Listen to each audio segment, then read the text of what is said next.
Hi guys, this is Sia from Kiloview. Today we will take a tour to see how Kiloview products are made. As the most important thing of the product is circuit board. And here we came to our SMT production workshop here, where we complete the board's mounting process. So this is a circuit board of Kiloview N4 converter. Now this board doesn't have the components in it, and in this video we will show you how it is processed.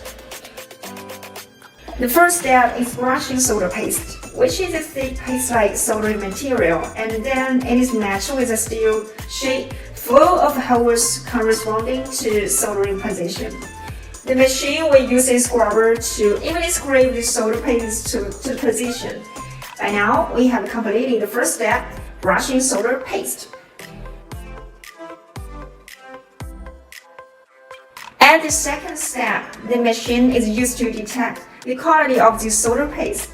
Half of the products may fail in this process, so passing the test of the machine means that the printing quality is okay.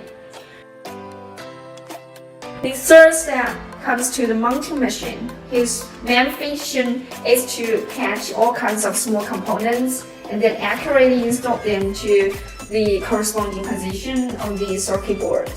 We have more than 1,000 components on the circuit board, and we need a mounting machine to install at a very high speed.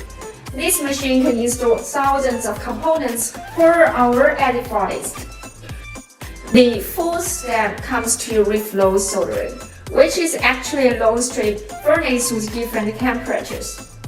The mounted circuit board goes in from here after heating up, soldering and cooling in this furnace for several intervals. The solder paste previously brushed on it will solidify into solder, and the components will be firmly soldered into the circuit on the board. The welded board will be inspected in this AOI optional detector for welding quality in case dropped components, welding deviation, and virtual welding to ensure the quality of our products. Connector soldered, a circuit board is processed.